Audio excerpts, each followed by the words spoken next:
My name is Sharath. I studied architecture and I was interning at a contemporary art festival, the Kochi Muziris Biennale, before joining UFP. It was advertised pretty much all over Facebook. So, I mean, I thought of applying even as my architecture course was going to end, but then I didn't for that year. I think that was the previous batch. Then I finally applied last time around.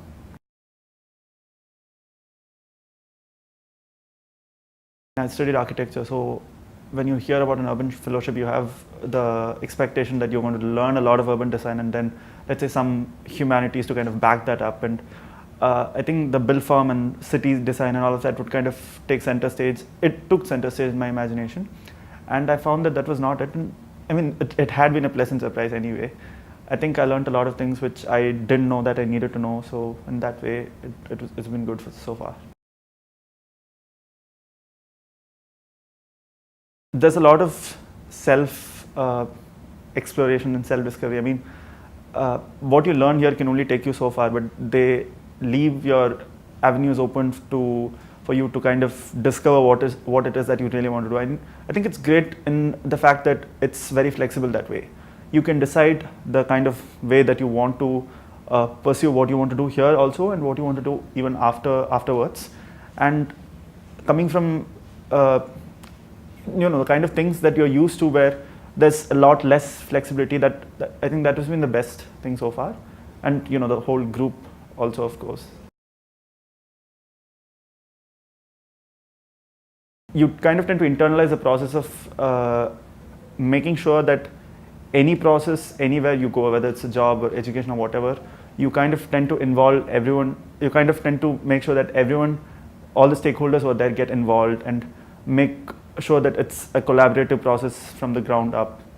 And the whole aspect, I mean, there is a lot of frustration involved as well, but there's also a certain satisfaction you get when it's a collaborative, interdisciplinary group output. I think that would be my best takeaway. Even our classroom experiences have been, even though they were very directed and all of that, they were the classes themselves were taken in a very, you tend to see that they have a lot of knowledge which they want to give to us, and that comes through in not such a restricted manner that you only kind of hear their own point of view. You tend to get that and you tend to absorb that, but you also have a lot of leeway in, knowing what it is that you want to take in, what it is that you, like all the counterfactuals also are presented in the way that they teach. I think that's one of the best parts. I think there's a lot of scope, but it's also got to do with the amount of time involved. 7 months is a really short period of time to go deep.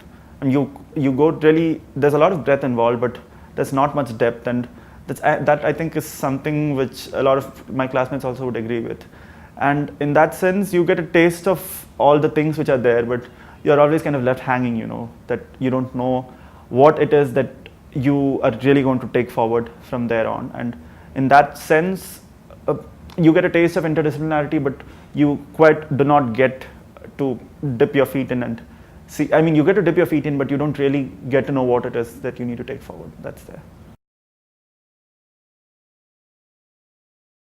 I've heard Aro talk about what IHS kind of intends to be in, and in that sense, I think even from our first session, when you talk about, let's say, southern urbanism or theory from the urban south, and the way the course has been structured and the way the institute itself has been structured, I think it's doing a very important role in contemporary times in order to understand what we can do and what we as urban practitioners coming from different disciplinary backgrounds can do in order to practice in the urban south itself. And in that way, if you think about the kind of, let's say, the kind of course material or the way it has been structured, all of that is very relevant.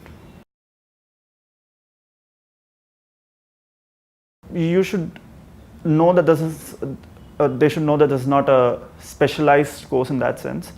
Like I said, 7 months is a really short time to get like a very specialized knowledge in anything, and you should keep your mind open to learn a lot of things in a very short amount of time.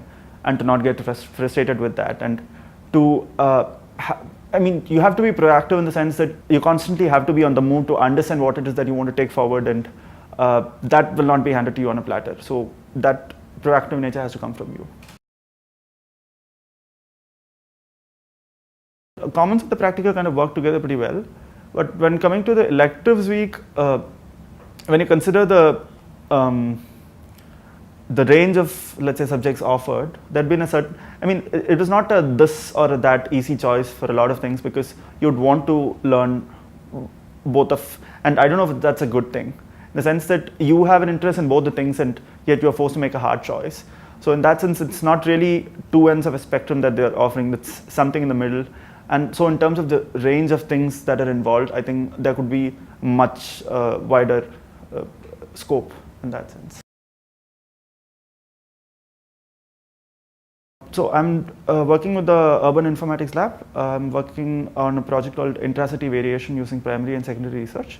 And I'm currently doing my project on Kochi. It's an effort to understand. So for the first part of the project, till the interim presentation, what I did was I went through the census data and the house listing data and tried to figure out trends on how the city itself, the development trajectories of the city itself, as it has developed over, let's say, the past 3 decades or so, and kind of made a series of compare and contrast maps as to how is it the different wards of the city, of the municipal corporation itself, and other constituents of the urban agglomeration have developed in different ways, and you kind of try to develop reasoning for it because of different reasons, historical reasons, other contemporary political, economic reasons, and so on and so forth. And for the second part, I went there for a week, and it was mostly primary data collection and kind of a synthesis of my own observations and some of the unstructured interviews and oral histories that I've been able to take. This goes back to what I said about being short. It being compulsory is a good thing, but again, I don't know if 2 months is the correct amount of time. If, let's say, the fellowship was for an year and we got, let's say, 9 months of fellowship and 3 months of internship or whatever, I think it would have been far better. The aspect of freedom that you get here, in the sense that, okay, I studied a course which had a lot of freedom in that sense. Architecture did do that, but then it's, I think, on another whole level here, where you kind of tend to freely interact with everyone involved, faculty, everyone, and in that sense, it's been very good so far. The sense that you, so one of the first things they even did was kind of break down the mental barriers that you yourself have while coming between faculty and student and so on and so forth, and in that sense, it's been pretty good. So that kind of sets a stage for you to kind of understand and develop what it is that you want to do here. And in that sense, it's been great.